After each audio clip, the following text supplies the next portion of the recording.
Bismillah,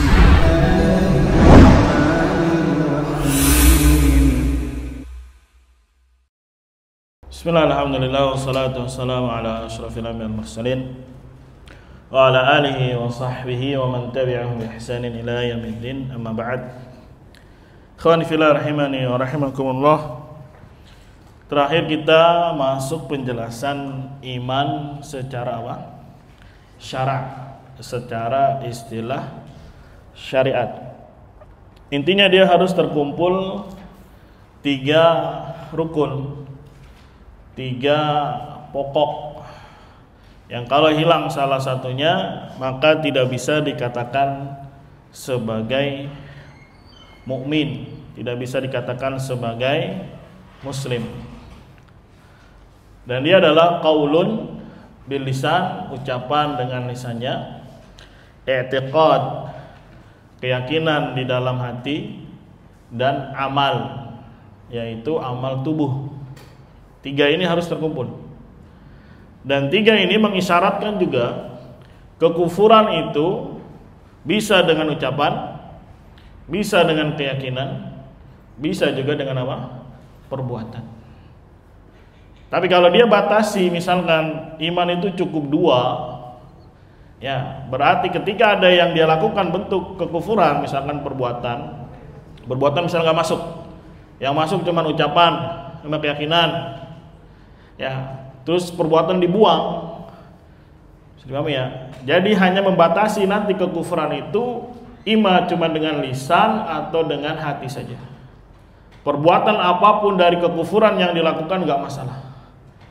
Ini efek akhirnya adanya perbedaan, ya fatal akhirnya. Dipahami ya.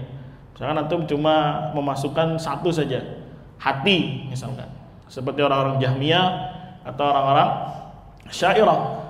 Berarti yang menyebabkan orang kekufuran itu cuma di hati saja.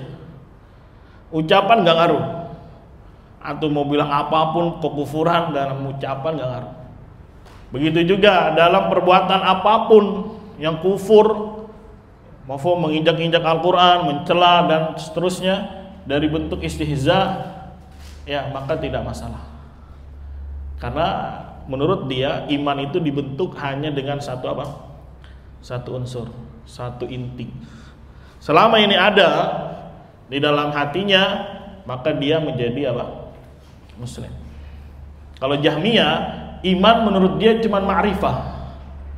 Apa ma'rifah? Mengetahui.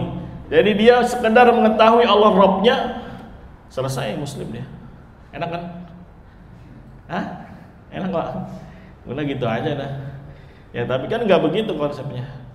Dijelaskan di dalam Al-Quran, dalam hadis Nabi nggak begitu konsepnya. Atau tasdik saja. Tasdik itu apa? Membenarkan. Apakah Allah Tuhanmu? Ya, saya benarkan. Apakah Nabi Muhammad adalah nabimu? Ya, saya benarkan. Muslim dia. Walaupun nggak bersyahadat, walaupun tidak melakukan amal apapun. Karena sudah terpenuhi berapa?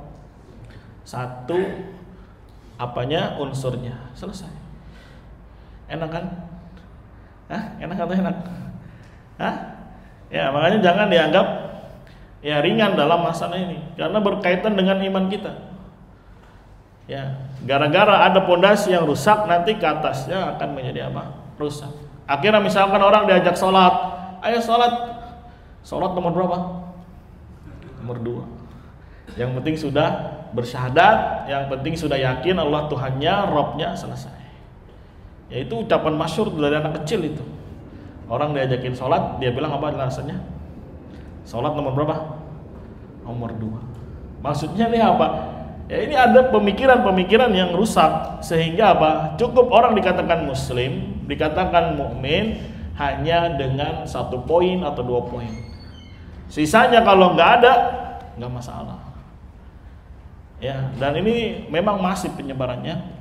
Makanya dikatakan oleh para ulama, orang-orang yang belakangan setelah masa generasi mufaddalah itu malah kebanyakan mengambil konsep iman ya dari orang-orang Jahmiyah, ya dari orang-orang Murji'ah. Ya, karena syaitan mungkin luar biasa, dia melihat ini ya ada peluang untuk menyesatkan manusia dari konsep apa? Iman. Jadi mulai tahun 300-an ke sana orang-orang lebih banyak ya berakidah di dalam memahami iman itu anak turunannya Jahmiyah, anak turunannya apa? Murji'ah. Walaupun ungkapan-ungkapan mereka berbeda, tapi intinya sama. Membuang amal. Membuang apa? Amal dari konsep keimanan. Jadi ujungnya apapun yang dia perbuat dari bentuk kekufuran, menyembelih untuk Nyi Roro Kidul misalkan, ya sujud di kuburan, nggak masalah. Makanya akhirnya mereka buat-buat alasan, ya nggak boleh antum langsung kafirkan orang yang sujud di kuburan. Bisa jadi itu sutra. Nggak terima tahu. Masuk kuburan dijadiin apa? Sutra. Ya, ada juga bahkan dai-nya yang membela. Sebetulnya ketika saya panggil ya Ali, ya Husain, itu ada takwilnya kata dia. Apa takwilnya? Ya Robnya Ali. Ini takwil, nggak bisa terima takwil. Ya, atau dia nyembelih di laut, terus dia beralasan enggak kok saya sedang berkurban. Berkurban di mana? Kayak nggak ada tempat lagi di darat, di mana? Di laut. Dan pas lagi memang tanggal atau momen-momen yang biasa orang melakukan ritualnya yang ada di laut. Ya. Jadi ketika konsep awalnya rusak, pondasi bawahnya rusak, mafhum ya. Akhirnya mengislamkan orang yang bukan Islam. Ujung-ujungnya itu. Apalagi sekarang lebih parah. Ya, dikatakan apa agamamu? Islam. Mana buktinya? KTP. Lihat agamanya apa? Islam. Ya, ini makin kesini makin apa? Makin rusak. Ya, nasallallahu alaihi wasallam. Itu kurang lebih kemarin secara syariat bahwasanya iman harus terkumpul apa? 3 poin ini. Walaupun nanti akan kita bahas turunan-turunannya, rincian-rinciannya. Seperti ucapan apa saja yang jadi kadar minimum, kemudian i'tiqad apa yang jadi kadar minimum, kemudian amal apa yang jadi kadar minimum. Ya, karena iman itu tidak sama. Iman itu apa? Bertingkat-tingkat, antara yang satu dengan yang lainnya itu tidak sama. Kalau anggapannya bangunan, ya antum punya rumah, semua punya rumah, tetap semua dinamakan apa? Rumah. Kapan dikatakan rumah? Punya pondasi, punya atap, punya apa lagi? Yang intinya dinding, pintu, dah. Tapi rumah antum ada AC-nya, yang lain nggak ada. Apakah yang nggak punya AC berarti nggak dikatakan rumah? Tetap rumah. Cuma pasti dari sisi kenyamanan, dari sisi kelayakan beda antara orang yang punya rumah apa? AC, antara yang tidak. Atau dia punya dinding, tapi dindingnya dinding apa? Gedek ya misalnya. Beda sama dinding apa? Tembok. Ya tapi tetap dikatakan ini adalah apa? Rumah. Tapi apakah sama kualitasnya, sama kenyamanannya, sama apalagi bagusnya? Pasti apa? Pasti berbeda. Tapi dia berserikat dalam kadar minimum. Punya pondasi, punya genteng, atap lah ya, punya dinding dan seterusnya. Walaupun yang lain akan menjadi pelengkap. Ya ada pagarnya, ada tanamannya, ada halamannya. Ya kalau sekarang kan susah ya kalau hidup di kota, rumah besar, udah tanah mahal. Lu cita-cita kecil pengen punya apa? Rumah yang besar, ya ada halamannya, ada pohonnya, ada apa ya? Ya, mungkin kalau hidupnya tahun 90-an masih bisa, atau sekarang juga masih bisa, tapi jangan di kota dah. Kecuali duitnya apa? Duitnya banyak. Ya sama kalau antum mau tingkatkan iman, tinggi terus menjulang, kan perlu ada effort lebih. Pelajari keyakinan-keyakinan apa saja yang hak, amalan-amalan apa saja yang harus saya lakukan. Ya, ucapan-ucapan apa saja yang harus saya lantunkan dan seterusnya. Maka semakin tinggi bangunan apa? Iman dia. Bismillahirrahmanirrahim. Maka pada kesempatan kali ini kita akan lihat akwalnya ya para ulama yang memang mereka apa? Ya terjatuh di dalamnya. Tapi bukan berarti kita merendahkan ulama tersebut. Bisa dipahami? Ya, karena walaupun mereka telah wafat, tapi ucapannya terus masih hidup. Ucapannya masih dijadikan hujjah dijadikan landasan, dijadikan alasan orang-orang belakangan. Tuh imam ini ucapannya begini, tuh imam ini begini ucapannya. Makanya yang mengikuti, mengaku manhajnya salaf, berarti harus kembali ke mana? Salaf. Ya, walaupun dia imam besar, karyanya banyak, tapi ketika dia keliru dalam masalah ini, bisa dipahami, maka tetap kita katakan dia apa? Keliru. Tidak boleh ta'assub, pokoknya saya harus ikut imam ini, pasti benar. Yang wajib diikuti, yang hak untuk kita ta'assub kepadanya adalah kepada Nabi Muhammad sallallahu alaihi wasallam. Ya, jadi yang kita bahas sekarang adalah aqwal, ucapan mereka. Walaupun orangnya telah wafat, tapi ucapannya masih terus sampai hari ini apa? Ada. Adapun untuk membahas persennya orang-orangnya, ya, maka kita katakan tilka ummatun qad khalat. Mereka adalah satu umat yang telah berlalu. Laha ma kasabat, bagi mereka apa yang telah mereka usahakan, walakum ma kasabtum. Dan bagi kalian yang masih hidup, ya, apa yang kalian apa? Usahakan. Wala tusaluna amma kanu ya'malun. Kalian tidak akan ditanya tentang apa yang mereka berbuat. Ada tanggung jawabnya nanti masing-masing di hadapan Allah Subhanahu wa taala. Tapi sekarang yang jadi titik pembahasan, ya, ucapan itu terus apa? Ada. Bukan berarti kita sebutkan nama ulama ini besar pada namanya, punya karya banyak, ya, terkenal sampai seluruh kaum muslimin itu tahu. Bukan berarti ketika menyebutkan dia ada kekeliruan berarti kita merendahkan dia, ya, menjatuhkan dia. Karena pembahasan untuk persennya ya dilihat satu persatu, tidak bisa dipukul rata. Karena ada juga orang yang terjatuh dalam pemikiran irja, mafhum, tapi karena dia penuh syubhat di dalamnya. Yang kita nggak tahu di zamannya dia, apakah ada yang beritahu dia atau tidak. Bisa dipahami ya? Misalkan nanti Ibnu Hajar, ya, dalam memahami konsep iman keliru dia. Dalam hal umum benar, tapi ketika ada masalah turunannya ditakwil sama dia. Nah, kita kan nggak tahu di masanya beliau, apakah ada yang mentanbih beliau, ada yang menegur beliau dan seterusnya. Ya. Al-muhim yang kita bahas ada ucapannya, terus ada dan dijadikan hujah oleh orang belakangan. Ya, padahal yang mengaku mazhab salaf harusnya mengikuti apa? Generasi terbaik dari sahabat, tabi'in dan siapa? Tabi'in yang kita sudah ucapkan atau kita bahas ucapan mereka. Banyak, walaupun kita bahas kemarin cuma 7 atau 8. Kita ambil satu pertama di sini ucapannya Al-Imam At-Tahawi rahimahullah. Ya. Beliau wafat pada tahun 321.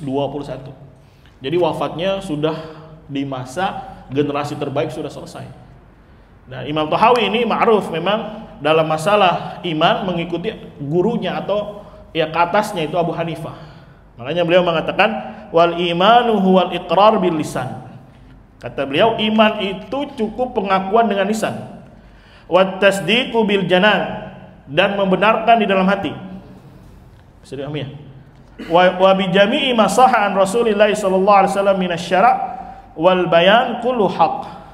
Dan seluruh apa yang telah sahih dari Nabi Muhammad sallallahu alaihi wasallam dalam pensyariatan dan penjelasan semuanya adalah hak. Kemudian beliau katakan wal imanu wahid, iman itu cukup satu atau iman itu satu saja. Wa ahluhu fi asli sawa, orang-orangnya di dalam asal iman semuanya sama. Ya, selama ada tasdik maka apa? Sama. Dan tafadul perbedaannya, levelnya antara mereka bil khasyah wat tuqa, disebabkan karena takut dan ketakwaan. Nah, di sini kita pahami beliau tidak menyebutkan iman itu dengan amal. Jadi beliau apa? Hanya membatasi dua, ucapan dan apa? Keyakinan. Karena tadi mengikuti guru-gurunya ke atas yang dari Abu Hanifah. Ketika kemarin ceritanya pengen bantah orang-orang Khawarij, ya bikin konsep apa? Keliru. Tapi terkadang penerapannya apa? Benar. Al-muhim, ini yang pertama dari siapa? Al-Imam At-Tahawi rahimahullah. Yang sering kita kenal bukunya apa? Aqidah At-Tahawiyah. Ya, dalam masalah konsep apa? Iman, ya beliau mengikuti gurunya siapa? Ke atas-atasnya walaupun nggak langsung ketemu, tapi terus puncaknya ujungnya adalah Abu Hanifah dan sahabatnya Abu Yusuf. Ya, dalam konsep iman membuang apa? Amal yang disebut dengan murji'ah fuqaha. Yang mereka disebut dengan apa? Murji'ah fuqaha. Kenapa ada fuqahanya? Karena dia bahas sendiri di fikih-fikih bahwasanya pembatal keislaman 1, 2, 3, 4, 5. Yang pertama syirik akbar, kalau melakukannya kafir dia. Apa contoh syirik akbar? Menyembelih untuk jin. Ya, istighatsah kepada jin, meminta kepada selain Allah Subhanahu wa taala, dipanggil namanya ya Ali, ya Husain, selamatkan aku, dan seterusnya. Ini dikafirkan oleh orang-orang Abu Hanifah, dibahas di buku-buku fikih mereka. Tapi dalam konsep apa? Iman teorinya apa? Keliru. Apakah dibiarkan oleh para ulama? Enggak, tetap dikatakan salah. Konsep imannya apa? Salah. Walaupun penerapannya apa? Benar. Ya, misalkan antum bikin konsep salah, tapi jadinya bagus, benar. Tetap salah. Ya, sebagaimana antum belajar otodidak. Ya, ternyata hasilnya benar. Tetap para ulama katakan salah. Karena caranya apa?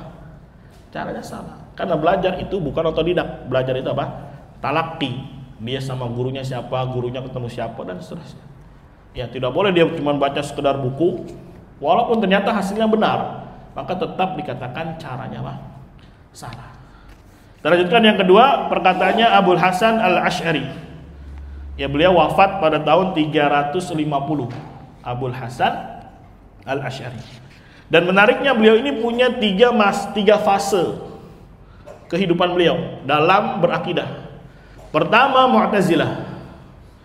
Kenapa Mu'tazilah? Karena ketika kecil ayahnya meninggal, ibunya nikah lagi. Ya, sama orang Mu'tazilah. Hampir 40 tahun beliau hidup di atas akidahnya Mu'tazilah. Ya, Al-Jubai bapak angkatnya seorang apa? Mu'tazili. Apa itu Mu'tazilah? Salah satu ya yang populer dari mereka adalah menolak sifat. Nama ditetapkan tapi sifat dia dibuang. Ya, jadi beliau hampir 40 tahun itu berakidah Mu'tazilah. Kemudian beliau rujuk dari akidah Mu'tazilah, ya bikin konsep sendiri yang ma'ruf dengan Asy'ari. Kemudian di akhir hayatnya beliau bertobat. Hanya saja orang-orang belakangan ya mempopulerkan masa atau fase yang keberapa? Kedua. Ya, kita lihat ucapan beliau ketika di fase yang kedua. Beliau berkata, al-imanu huwa tasdiq bil janan. Yang namanya iman itu cukup tasdik, pembenaran di dalam hati. Wa amal qawlu bil lisan. Adapun ucapan dengan lisan, wal amalu bil arkan, dan perbuatan dengan anggota tubuh, fa furu'uhu, itu hanya cabang. Paham ya? Ini kan pohon nih, punya akar. Terus punya apa? Cabang. Ya. Jadi dia menganggap iman itu cukup di mana? Tasdik saja, akar. Sedangkan yang lainnya, ucapan, perbuatan, itu hanya cabangnya saja. Faman saddaqa bil qalbi, barang siapa yang membenarkan di dalam hatinya, ay aqarra bi wahdaniyatillahi ta'ala, mengakui keesaan Allah, wa'tarafa bir rusul, mengakui para rasul, tasdiqan lahum fima ja'u, membenarkan apa yang mereka bawa, min indillah, dari si Allah Ta'ala, bil qalbi, di dalam hati, sahha imanuhu, kata dia, maka imannya sah. Jadi cukup di dalam hati, sah imannya. Dan ini yang dipakai orang-orang yang mengaku Asy'ari di zaman ini, ya, dalam konsep iman yang penting tasdik. Ya, jadi ucapan itu formalitas di dunia saja. Jadi kalau dia mengucapkan syahadat, maka dia muslim di dunia. Tapi kalau tidak, mafhum, yang penting sudah ada tasdik di dalam hati, nanti dia yaumul qiyamah muslim dia. Ngeri atau ngeri? Enak atau enak? Jadi selama itu ada tasdik di dalam hati, Allah adalah yang Maha Esa, Rasul kita adalah Nabi Muhammad SAW, muslim. Lah tapi dia kan gak bersyahadat. Itu di dunia hanya formalitas sebagai hukum dunia muslim. Tapi kalau dia tidak bersyahadat, memang di dunia kata dia kafir, tapi nanti di akhirat apa? Muslim. Misalkan ada orang Nasrani, dia meyakini Allah Tuhan saya, Nabi Muhammad juga Nabi yang diutus setelah Nabi Isa, muslim dia. Ya, tapi kan dia nggak bersyahadat. Iya, di dunia saja dia kita katakan kafir, tapi nanti di akhirat muslim dia. Enak kan? Hah? Sedih omongnya nih. Ya, makanya banyak tokoh-tokohnya yang menyatakan orang-orang Yahudi fil jannah, orang-orang Nasara fil jannah. Kalau kalimat ini diterapkan untuk umatnya Nabi Musa yang beriman kepada Nabi Musa, maka benar hak. Kalau ini diterapkan kepada umatnya Nabi Isa yang beriman kepada Nabi Isa, maka hak. Tapi yang mereka maukan adalah zaman sekarang. Ya, kenapa menurut dia muslim? Karena orang Yahudi dan Nasara juga mengiyakan Allah Rabbnya. Selesai muslim dia. Enak atau enak ini Pak? Ini konsep perang pemikiran ini. Ya, kalau kita salah dalam masalah ini bahaya. Ya, nasallallahu alaihi wasallam. Ada lagi Ibnu Hazm, beliau wafat pada tahun 456. Siapa?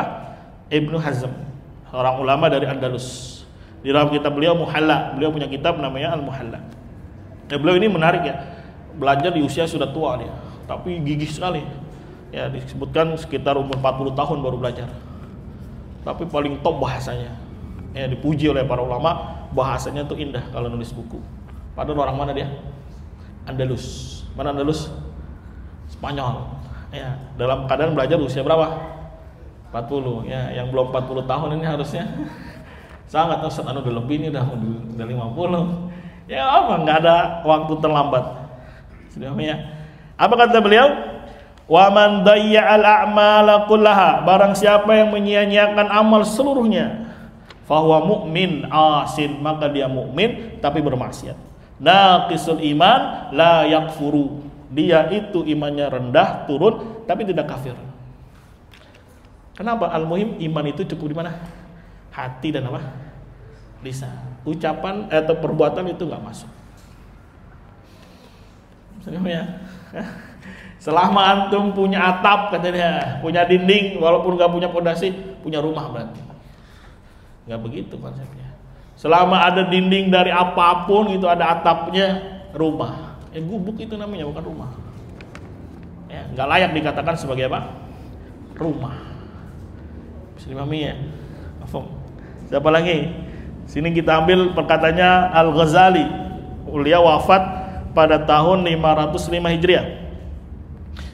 Beliau berkata, faqad malal ikhtiyar ila anna al-imana hasil dunal amal. Maka telah condong pilihan bahwasanya iman akan terhasilkan tanpa amal.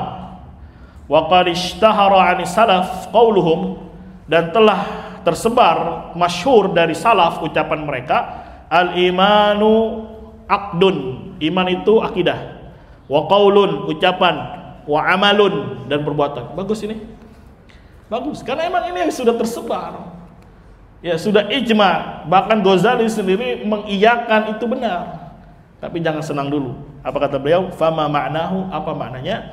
Beliau mengatakan la yab'udu an yu'addal amalu minal iman li'annahu mukammilun lahu wa mutammimun. Maka tidak dianggap jauh, ya maksudnya ya baguslah pendapat ini, amal itu betul dari iman kata dia, hanya saja dia pelengkap.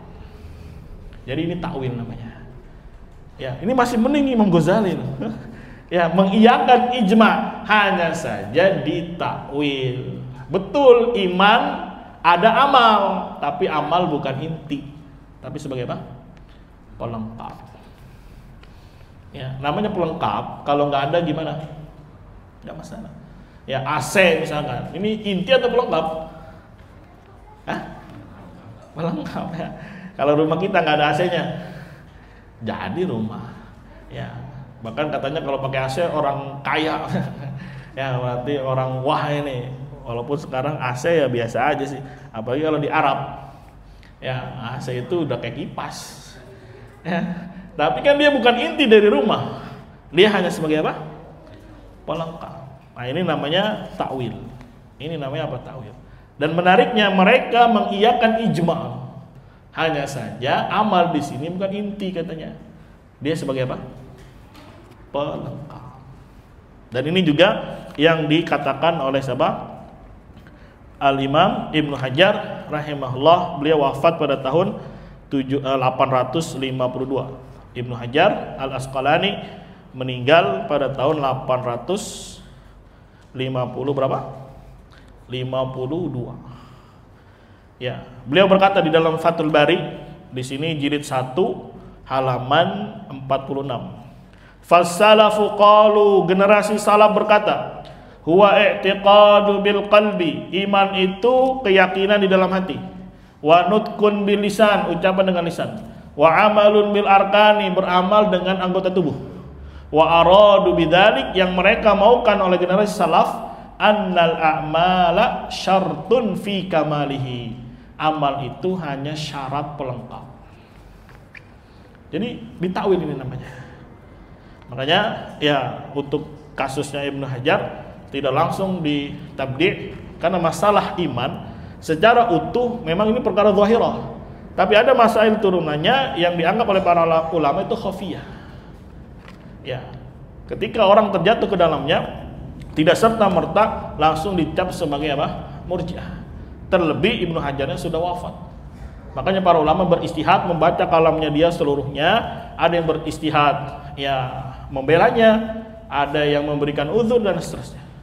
Tapi kalau orang yang masih hidup, ya kemudian wasail banyak, yang menerangkan banyak, ya ditambah lagi mereka bukan hanya menolak tapi memberi label yang jelek kepada lawannya. Bisa dipahami ya? Ini ada ustadz misalkan bilang iman ini begini bagus, tapi ketika ada orang yang terjatuh dalam syirik akbar dianggap nggak masalah, karena harus kita tanya dulu hatinya.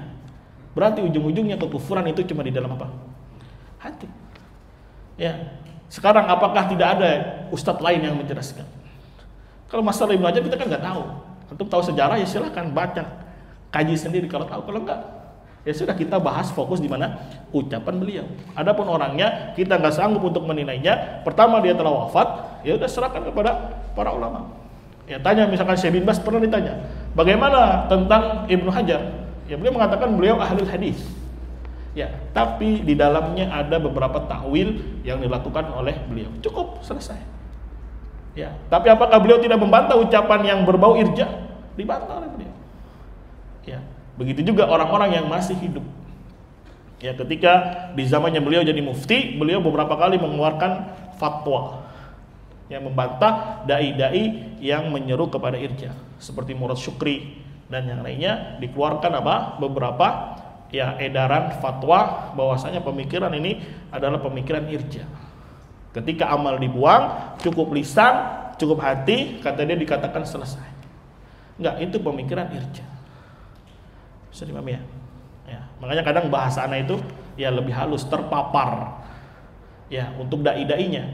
Tapi untuk orang-orang yang ngikut ke dia ngajinya enggak ada yang bilang-bilang dia murji'ah. Ya, karena bisa jadi ya dia ikut-ikutan, dia nggak ngelawan juga, dia nggak ngerti, dia nggak paham. Tapi kalau udah melawan, menentang, melabeli dan seterusnya, ya maka ini yang sudah ada indikasi kuat memang orang ini pengekor bid'ah irja. Semoga Allah jaga kita, semoga Allah lindungi kita. Itu ucapannya siapa? Ibnu Hajar rahimahullah taala. Atau sebelumnya juga sama Al-Imam ya An-Nawawi. Ya, siapa? Al-Imam Al-Hafidh An-Nawawi Asy-Syafi'i rahimahullah. Beliau wafat pada tahun 676. Jadi lebih duluan Nawawi. Ya, beliau wafat 600 berapa? 76.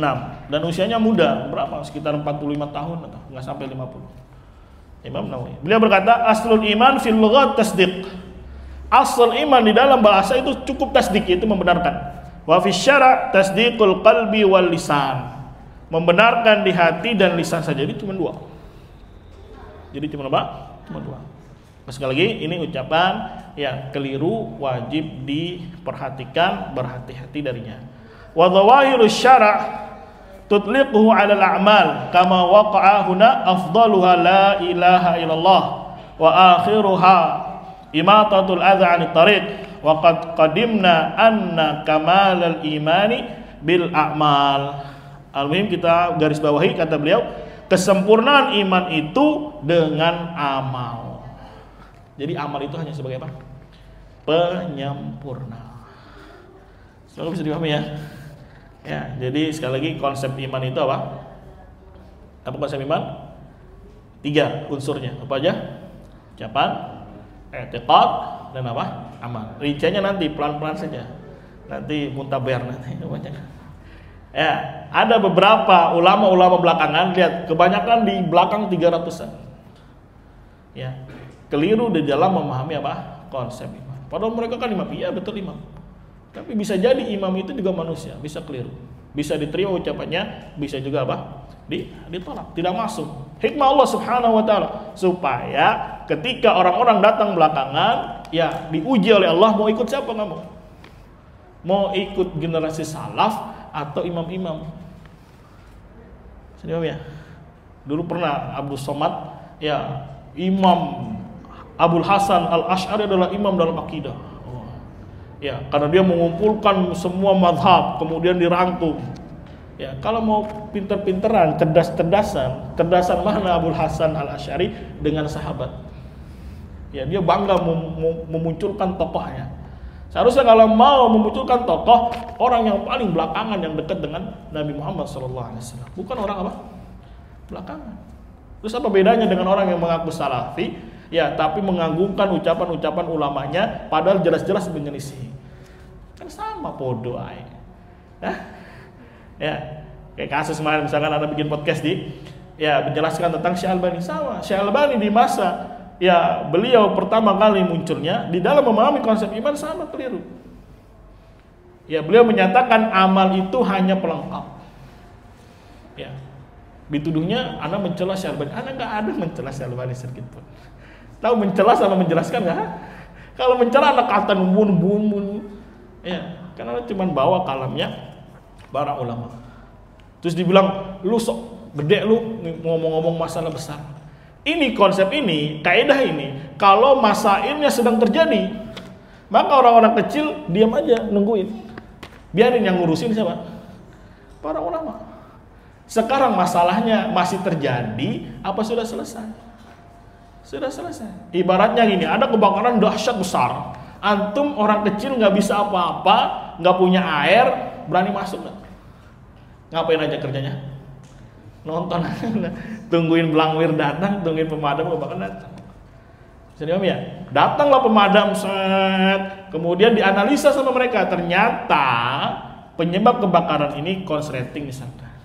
Ya sudah kita sampaikan kepada orang yang ada di belakang kita, di sekitar kita, bahwasanya penyebab ini adalah apa? Konslet, selesai. Kok dituduhnya dibilang berbicara tentang masalah besar? Ente siapa? Si Albani itu jibal. Ente batu kerikil. Ya. Kalau lagi panas-panasnya gontok terus kita masuk, ya itu namanya nggak punya adab namanya.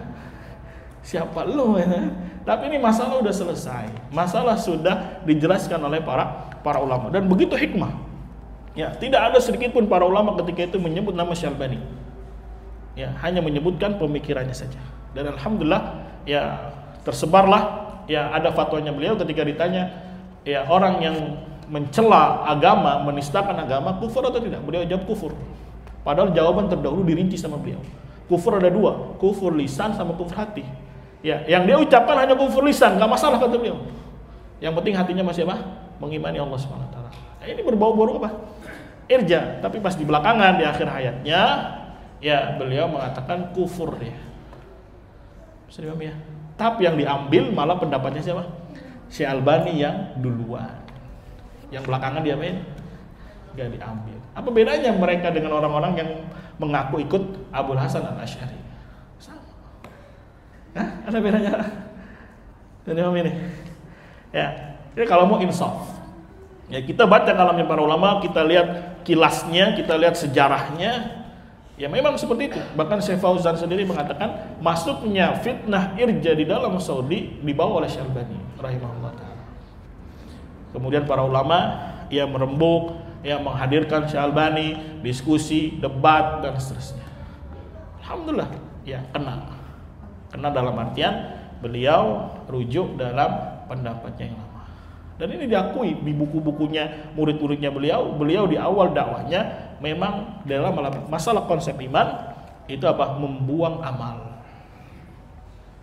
Kenapa? Karena beliau ta'atsar, terpengaruh dengan tokoh-tokoh besar tadi, Ibnu Hajar, An-Nawawi, ya dan lain-lainnya dari ulama-ulama hadis, ulama tafsir.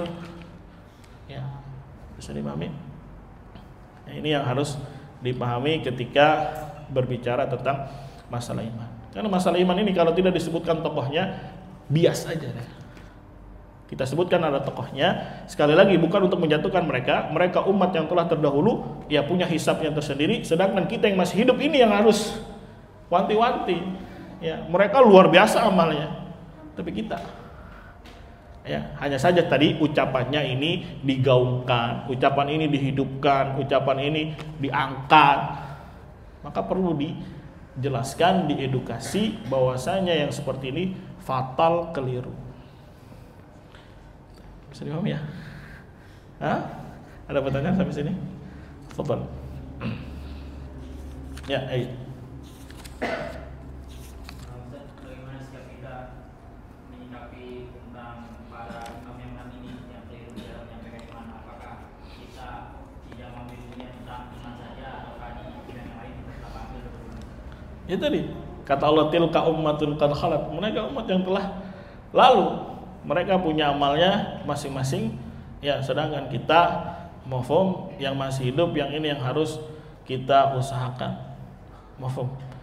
Ya, adapun untuk menilai persennya, ya tanyakan saja nanti para ulama. Pasti ulama jawabnya sikat-sikat saja sudah. Mereka ahlul hadis tapi ada takwil, selesai. Jangan berdalam-dalam. Kenapa? Karena ada fikih yang harus kita perhatikan. Ya, jangan sampai menjatuhkan nama besar ini di matanya umat gitu loh.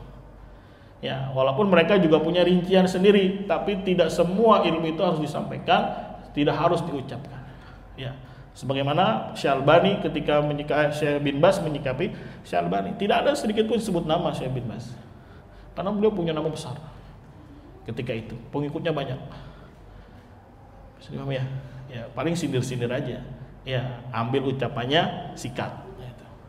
Tapi untuk orangnya terkadang melihat maslahat. Ya, tapi dalam ilmu yang lain, masya Allah, ya tafsirnya luar biasa. Ya, dalam takhrij hadisnya luar biasa. Makanya kita belajar akidah perlu hati-hati. Ya, kalau memang dia memiliki kemampuan untuk berhati-hati. Tapi kalau enggak, mafhum, banyak ulama yang masya Allah lurus di dalam akidahnya. Semoga Allah beri taufik. Wallahu a'lam bishawab. Ada lagi? Fadhal. Jadi iman ada berapa hiro? Ininya, rukunnya, pondasinya 3. Apa saja? Ya. Bintang, benar nggak kalau amal dibuang nggak usah masuk? Salah. Ya, apa efeknya emang kalau amal dibuang? Pengaruhnya apa? Pengaruhnya apa? Apa Usama pengaruhnya? Sama kecil. Apa Khalil pengaruhnya kalau amal dibuang, tidak masuk? Apa Syahrul?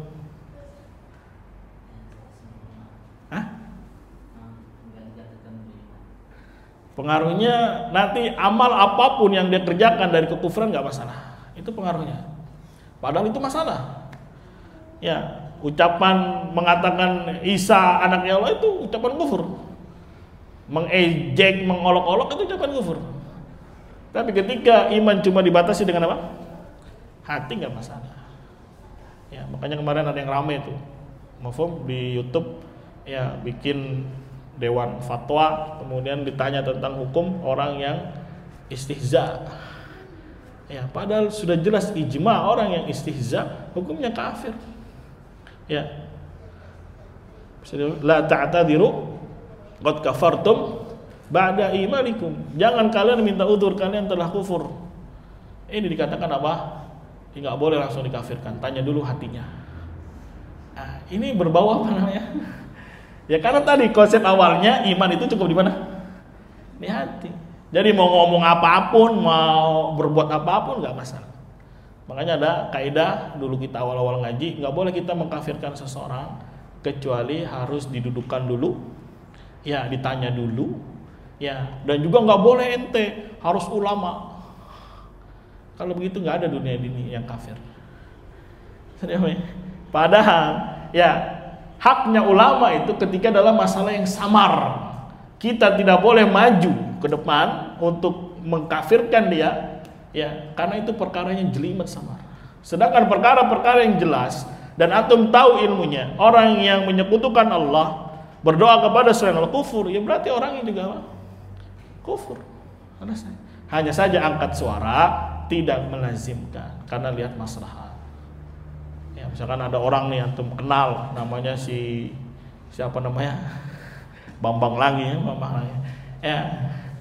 Maaf, dia melakukan kesyirikan besar seperti menyembelih untuk laut dan seterusnya, ya, maka dia telah melakukan pembatal keislaman dengan perbuatan tadi. Menyembelih itu perbuatan, maka dia apa? Telah keluar dari Indonesia. Nggak usah tuh tanya ulama, itu perkara yang jelas, gamblang. Kecuali perkara yang jelimet, tanya siapa? Tanya ulama. Ya, misalkan antum belajar tajwid, padahal nun sukun ketemu kaf misalkan, apa hukumnya? Ikhfa. Terus satu baca minkum, waduh apa namanya nih? Bentar ya. Padahal dia udah belajar nih.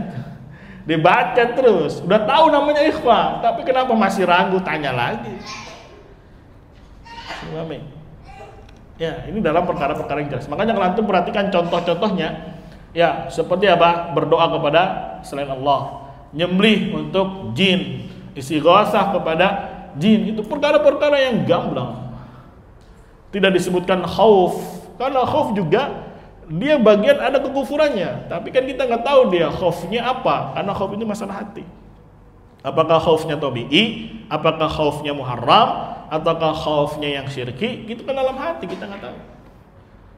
Ya, makanya kita tidak mengkafirkan kecuali kita kasih kaidah umum saja. Barang siapa yang takut kepada selain Allah dalam perkara yang tidak bisa, ya, menolong dia, menyelamatkan dia dari azab kecuali Allah, maka dia kufur. Tapi kalau orangnya, kan kita nggak tahu di dalam hati dia, ya, maka kita menghukumi orang sesuai dengan zahirnya. Ketika dia melakukan perbuatan syirik besar, maka hukumnya apa? Kafir musyrik. Ya, ini yang harus antum pahami. Dari konsep ini akan bercabang hukum. Kalau konsepnya salah di bawah, hukumnya juga akan apa? Salah. Ya, akan apa? Salah. Cukup, semoga bisa dipahami. Ya, sebenarnya pengen memadatinya ini jadi agak banyak soal masalahnya, tapi yang berusaha apa? Ringkas. Ya, semoga bisa dipahami. Itu ucapan para ulama-ulama terdahulu, memiliki nama besar, memiliki karya yang banyak, dikenal oleh kaum muslimin. Tapi sekali lagi, al-haq itu bersama Al-Quran, bersama hadis, dan bersama salaf. Ini yang menjadikan patokan di dalam beragama. Ya, apapun namanya, setinggi apapun, ya, ketika keliru tetap kita katakan apa? Keliru. Ya, adapun sebut namanya, ya, memang melihat kondisi, melihat maslahat. Ya, yang penting kita pahami ucapannya keliru, atau kalau mau bahas ucapannya saja sudah selesai, tanpa menyebut apa? Namanya. Kecuali di sana ada maslahat untuk menyebut apa? Namanya. Wallahu a'lam bishawab. Subhanakallahumma wa bihamdika asyhadu an la ilaha illa anta astaghfiruka wa atubu ilaik. Assalamualaikum warahmatullahi wabarakatuh.